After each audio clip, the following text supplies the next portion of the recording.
स्वागत करते हैं। आइए हम एक एक महत्वपूर्ण प्रश्नों को देखते हैं। हमारे स्क्रीन पर पहला नंबर सवाल आया है कि निम्नलिखित घटनाओं का सही कालक्रम क्या है।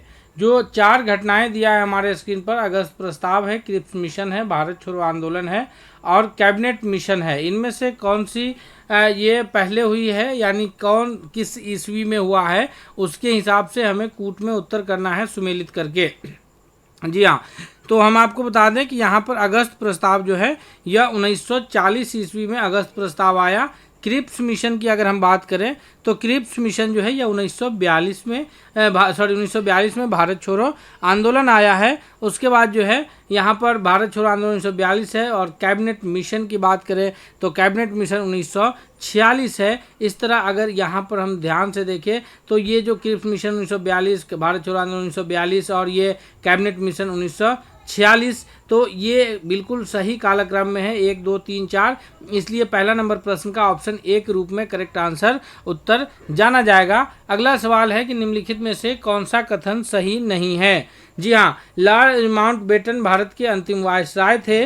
लॉर्ड वेवेल ने शिमला सम्मेलन बुलाया था। लॉर्ड लिनलिथगो ने अगस्त प्रस्ताव दिया था और लॉर्ड इरविन ने क्रिप्स मिशन भेजा था। जी हाँ दोस्तों, तो यहाँ पर जो सही कथन है वो कौन सा है, यहाँ पर सही नहीं कथन हमको ढूंढना है। तो इसमें से 3 कथन बिल्कुल सही है, चौथा कथन जो है वो गलत है। तो यहाँ पर अगर ध्यान से देखेंगे तो लॉर्ड माउंटबेटन जो है यह भारत के अंतिम वायसराय थे।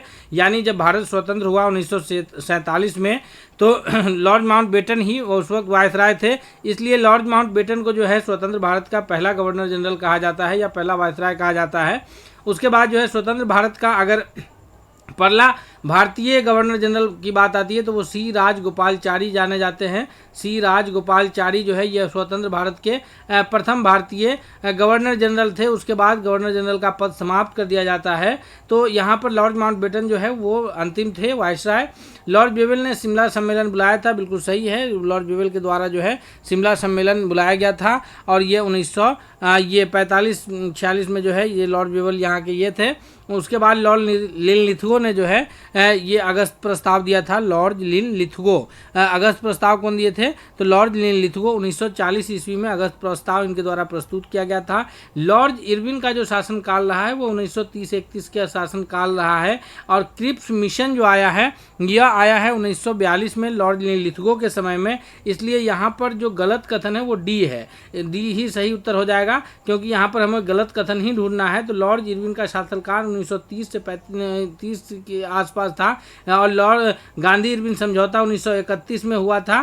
तो लॉर्ड इरविन उस वक्त का शासनकाल रहा है, जबकि क्रिप्स मिशन 1942 में आया है। और क्रिप्स मिशन के वक्त जो है भारत के वायसराय के रूप में लॉर्ड लिनलिथगो थे। तो ये याद रखना है हम लोगों को। अगले प्रश्न की ओर बढ़ते हैं। इससे पहले दोस्तों हम आपसे रिक्वेस्ट करेंगे कि अगर आप चैनल पर नए हैं तो प्लीज़ चैनल को सब्सक्राइब कर लीजिए, ताकि अगला हर अपडेट आपको सबसे पहले पहुंचे। जी, अगला सवाल है कि जो 1942 में भारत छोड़ो आंदोलन चल रहा था, भारत छोड़ो आंदोलन के समय में यहाँ भारतीय राष्ट्रीय कांग्रेस के अध्यक्ष कौन थे। तो भारतीय राष्ट्रीय कांग्रेस के जो अध्यक्ष थे भारत छोड़ो आंदोलन के दौरान, भारत छोड़ो आंदोलन जो 1942 में चल रहा था, ये मौलाना अबुल कलाम आज़ाद, मौलाना अबुल कलाम आज़ाद जो है भारतीय राष्ट्रीय कांग्रेस के उस वक्त के अध्यक्ष थे। सबसे लंबे समय तक भारतीय राष्ट्रीय कांग्रेस की स्वतंत्रता से पूर्व इन्होंने ही अध्यक्षता किए हैं। उसके बाद अगर हम लोग बात करें तो मौलाना अबुल कलाम आज़ाद ही हैं जो सबसे कम उम्र में भारतीय राष्ट्रीय कांग्रेस के अध्यक्ष बने थे। नेक्स्ट प्रश्न की ओर बढ़ते हैं। अगला क्वेश्चन है हमारे स्क्रीन पर, तीसरा के बाद चौथा नंबर प्रश्न है कि निम्नलिखित में से किस घटना के बाद गांधी जी ने व्यक्तिगत सत्याग्रह शुरू किए थे। यानी इंडिविजुअल मूवमेंट जो है कब शुरू किए, गांधी जी के द्वारा जो है व्यक्तिगत सत्याग्रह कब शुरू किया गया था।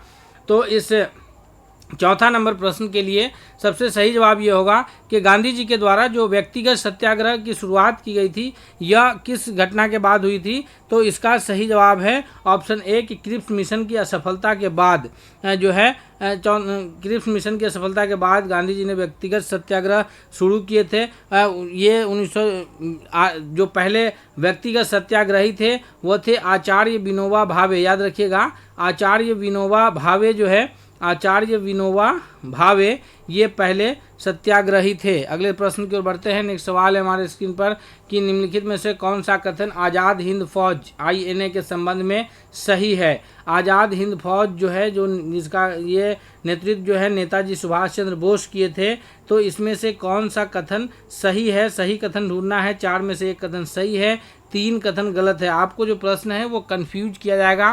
कभी कहा जाएगा कि कौन सा कथन सही नहीं है, कभी ये पूछा जाएगा कि कौन सा कथन सही है। तो आप हमेशा ये नहीं सोच के चलिएगा कि एग्जाम्स में हमेशा ये पूछा जाएगा कि कौन सा कथन गलत है, बल्कि आपको 3 गलत कथन देके एक सही भी पूछा जा सकता है। इसलिए प्रश्नों को आप बार बार ध्यान से पढ़िएगा। इस प्रश्न में पूछा यह जा रहा है कि इनमें से कौन सा कथन सही है। तो इसकी स्थापना 1942 में सिंगापुर में हुई। इसका नेतृत्व प्रारंभ से गांधी जी ने किया। इसका गठन भारत में हुआ या 1947 के बाद बनी।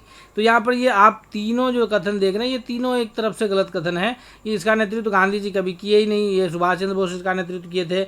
इसका गठन भारत में हुआ नहीं था, 1947 से पहले हुआ था, क्योंकि स्वतंत्रता आंदोलन में एक अहम भूमिका रही थी आज़ाद हिंद फौज की। तो यहाँ पर ऑप्शंस के रूप में सही उत्तर ऑप्शन ए जाना जाएगा। सही कथन पूछ रहा है, इसलिए 5वां नंबर प्रश्न का ऑप्शन ए करेक्ट आंसर है। नेक्स्ट है कि निम्नलिखित में से कौन सा युग्म सही सुमेलित नहीं है। यहाँ पर फिर आपसे पूछा जा रहा है, पिछला प्रश्न में पूछ रहा था कि कौन सा कथन सही है, यहाँ पर पूछ रहा है कि कौन सा कथन सही सुमेलित नहीं है। तो ये कन्फ्यूजन वाले प्रश्न इसी तरह से आपको कन्फ्यूज किए जाएंगे। ब्रह्म समाज राजा राम मोहन राय है, आर्य समाज के स्वामी दयानंद सरस्वती हैं, रामकृष्ण मिशन के जो है स्वामी विवेकानंद है, और प्रार्थना समाज के जो ये हैं वो ईश्वर चंद्र विद्यासागर हैं। तो यहाँ पर अगर हम लोग एक एक करके देखें तो ब्रह्म समाज की स्थापना राजा राम मोहन राय के द्वारा, किन के द्वारा, राजा राम मोहन राय के द्वारा कब किया गया था। तो राजा राम मोहन राय के द्वारा 1828 ईस्वी में ब्रह्म समाज की स्थापना की गई थी। जी, राजा राम मोहन राय के द्वारा जो है 1828 ईस्वी में ये इनके द्वारा 1828 ईस्वी में ब्रह्म समाज की स्थापना की गई थी। ये भी याद रखिएगा, एक प्रश्न पूछता है कि आधुनिक भारत का जनक किसे कहा जाता है। तो आधुनिक भारत का जनक जो है यह राजा राम मोहन राय को कहा जाता है, आधुनिक भारत का जनक। उसके बाद जो है एक और इनके बारे में प्रश्न आता है कि इनको राजा की उपाधि कौन दिए थे। तो राजा की उपाधि जो है राजा राम मोहन राय को अकबर द्वितीय के द्वारा दिया गया था। किनके द्वारा, अकबर द्वितीय के द्वारा। अब अगर बात करें कि आर्य समाज, तो आर्य समाज की स्थापना 1875 ईस्वी में, कब, 1875 ईस्वी में, किनके द्वारा, तो स्वामी दयानंद सरस्वती के द्वारा। ये भी कथन सही है। उसके बाद है रामकृष्ण मिशन। रामकृष्ण मिशन की जो स्थापना है यह 1897 में, कब किया गया, 1897 ईस्वी में स्वामी विवेकानंद के द्वारा। इन्हीं के जन्म दिवस पर जो है राष्ट्रीय युवा दिवस 12 जनवरी को मनाया जाता है। ये भी याद रखिएगा, 12 जनवरी को राष्ट्रीय युवा दिवस मनाया जाता है। राष्ट्रीय युवा दिवस क्या मनाया जाता है, राष्ट्रीय युवा दिवस किनके जन्म दिवस पर मनाया जाता है, तो स्वामी विवेकानंद के जन्म दिवस पर मनाया जाता है। इन्होंने 1897 में जो है वो रामकृष्ण मिशन की स्थापना किए थे। कब, 1897 में रामकृष्ण मिशन की स्थापना किए थे। आगे है प्रार्थना समाज ईश्वर चंद्र विद्यासागर। तो ये कथन बिल्कुल गलत है, क्योंकि प्रार्थना समाज की स्थापना 1867 ईस्वी में डॉक्टर आत्माराम पांडुरंग के द्वारा किया गया था। किनके द्वारा किया गया था, डॉक्टर आत्माराम पांडुरंग के द्वारा जो है यह इनकी स्थापना किया गया था। किसकी स्थापना, प्रार्थना समाज की। तो इसलिए सही उत्तर डी हो जाएगा, क्योंकि यही गलत कथन है और गलत ही सुमेलित हमसे पूछा जा रहा है।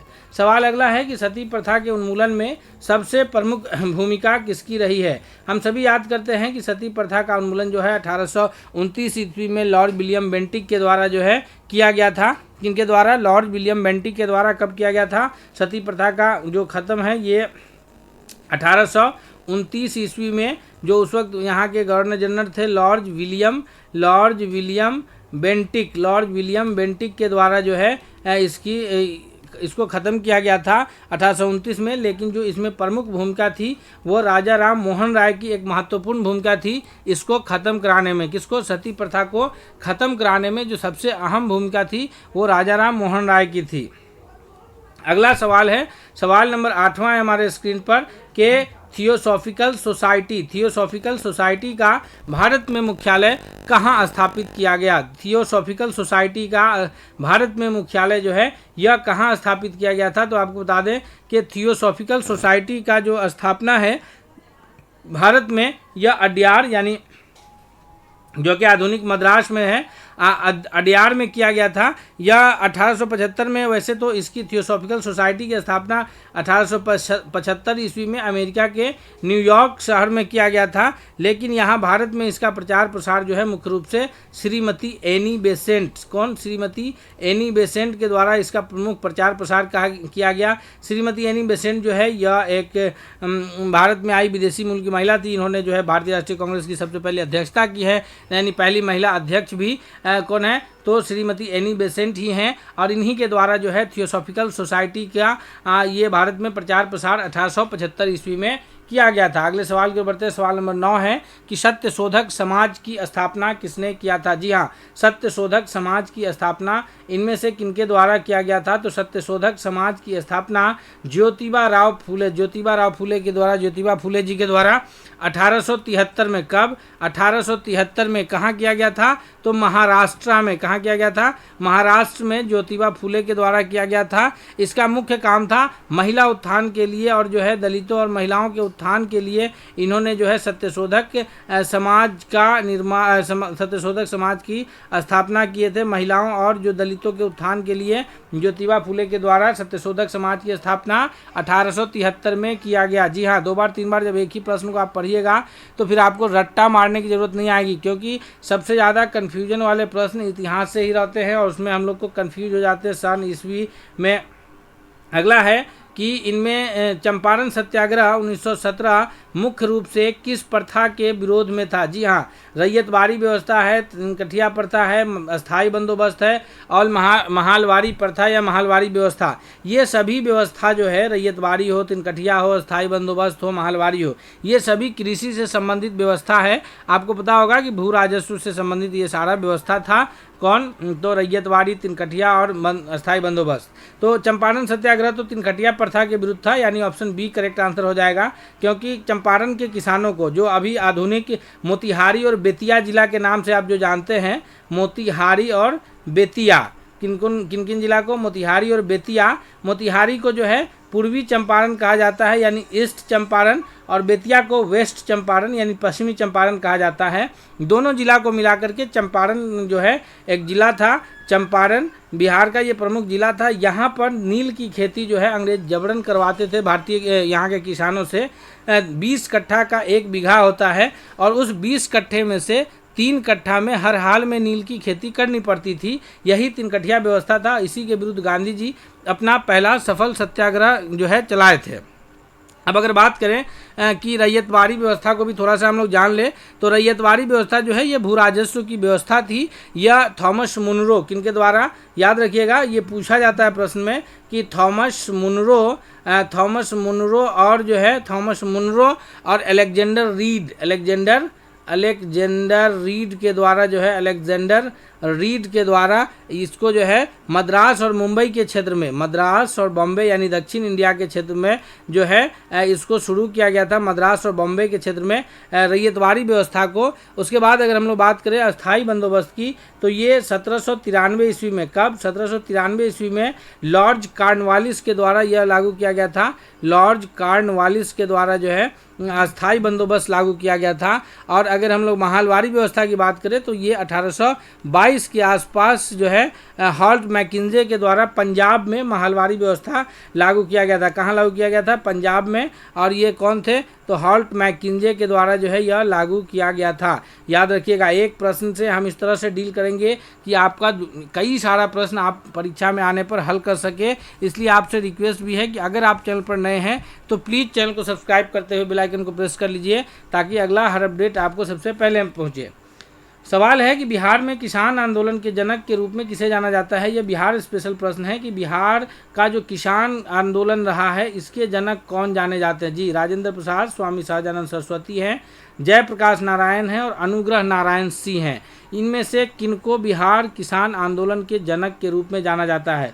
तो बिहार किसान आंदोलन के जनक जो है वो स्वामी सहजानंद सरस्वती जाने जाते हैं। जी, कौन जाने जाते हैं? स्वामी सहजानंद सरस्वती। याद रखिएगा, 1929 ईस्वी में। कब?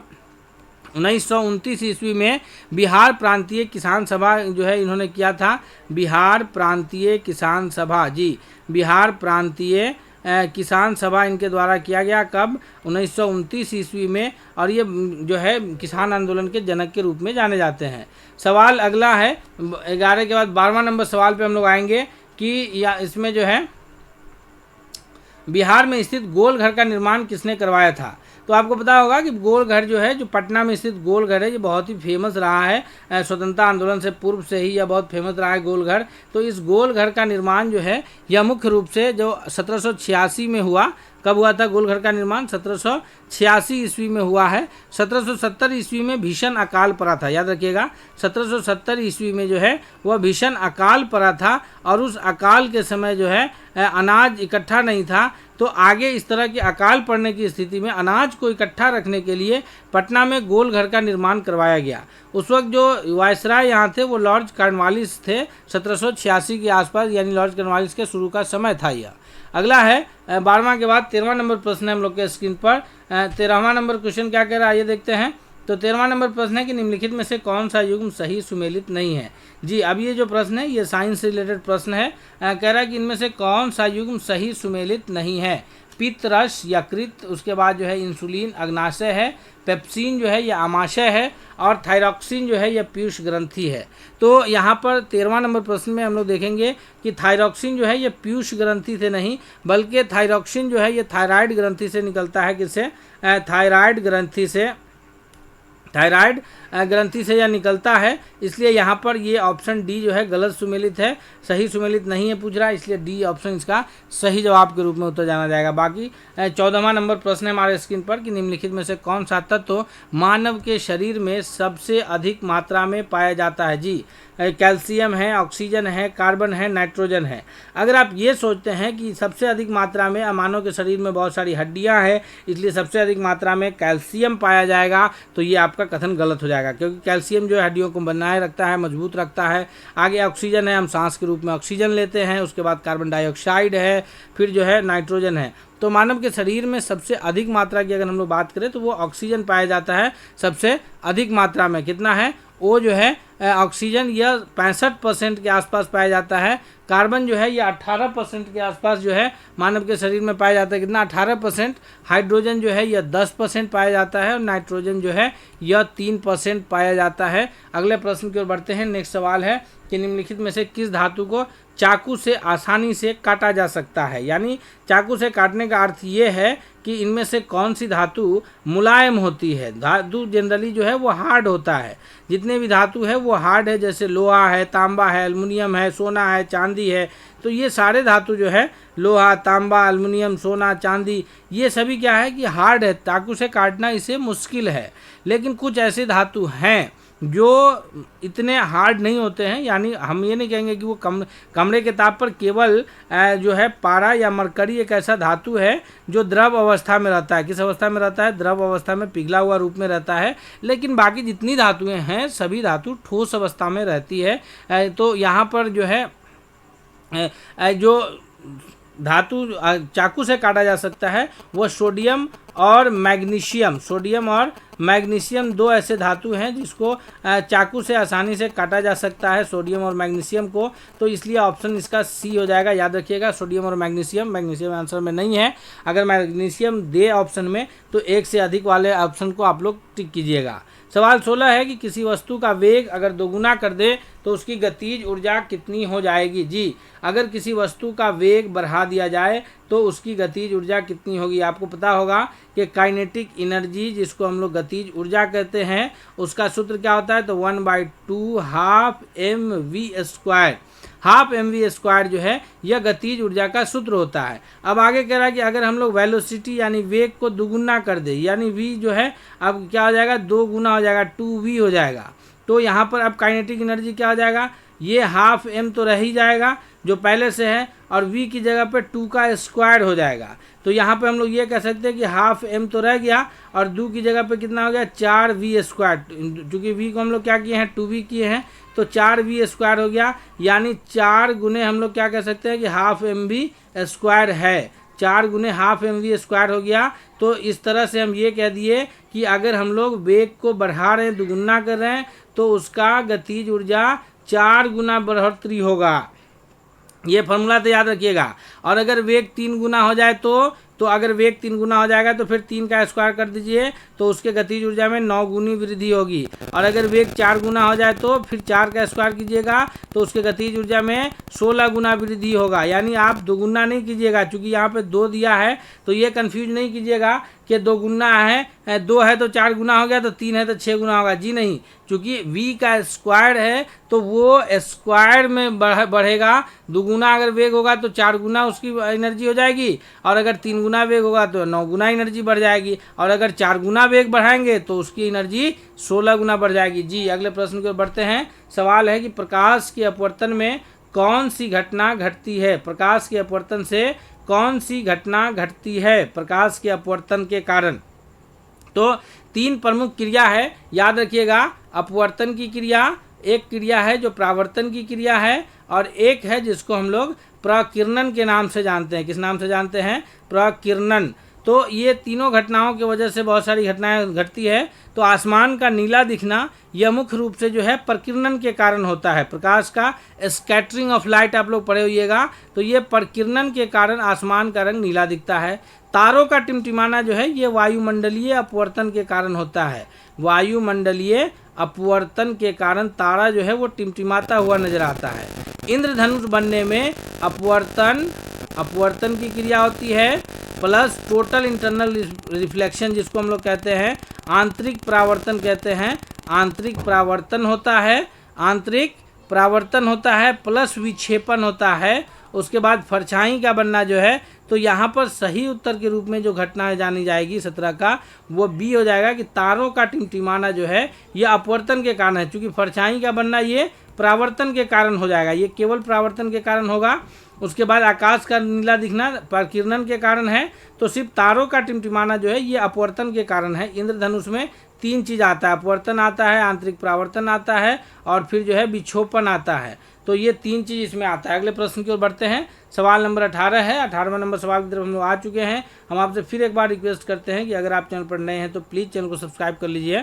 प्रश्न पूछ रहा है कि कौन सा हार्मोन आपातकालीन हार्मोन कहलाता है? जी आपातकालीन यानी इमरजेंसी वाला हार्मोन कौन सा हार्मोन कहलाता है? तो आपातकालीन हार्मोन जो है यह एड्रेनालिन हार्मोन जो है हमारे शरीर में, यह आपातकालीन हार्मोन के नाम से जाना जाता है। इसके बाद 19वां नंबर प्रश्न है कि निम्नलिखित में से कौन सा स्थान विश्व का सबसे बड़ा डेल्टा कहलाता है? तो हम सभी परिचित हैं कि विश्व का जो सबसे बड़ा डेल्टा है वो गंगा और ब्रह्मपुत्र का जो संयुक्त धारा जहाँ पर जो गिरती है बंगाल की खाड़ी में, और अपने मुहाने पर जो है डेल्टा का निर्माण करती है, और वो डेल्टा जो है सुंदरवन डेल्टा के नाम से जाना जाता है। किस नाम से जाना जाता है? याद रखिएगा। 19वां नंबर प्रश्न क्या कह रहा है कि ये जो है दुनिया का विश्व का सबसे बड़ा डेल्टा कौन है? तो विश्व का सबसे बड़ा डेल्टा जो है यह गंगा ब्रह्मपुत्र का डेल्टा है, जिसको किस नाम से हम लोग जानते हैं? तो सुंदरवन के नाम से जानते हैं। सुंदरवन का डेल्टा जो है के नाम से हम लोग इसको जानते हैं। अगला प्रश्न है कि भारतीय संविधान में मौलिक कर्तव्यों को किस संशोधन के द्वारा जोड़ा गया? यानी मौलिक कर्तव्य जो है फंडामेंटल ड्यूटीज जो है हम लोग के भारतीय संविधान में जो मूल संविधान था उसमें फंडामेंटल ड्यूटीज का वर्णन नहीं किया गया था। बाद में फंडामेंटल ड्यूटीज को यानी मूल संविधान के बाद जो है इसको जोड़ा गया। तो यह 1976 ईस्वी में सरदार सरवन सिंह समिति, याद रखिएगा 1976 ईस्वी में सरदार सरवन सिंह समिति के सिफारिश पर, सरवन सिंह समिति के सिफारिश पर जो है इसको जोड़ा गया था। यह कहाँ जोड़ा गया है? तो 42वां संविधान संशोधन हुआ है 1976 में।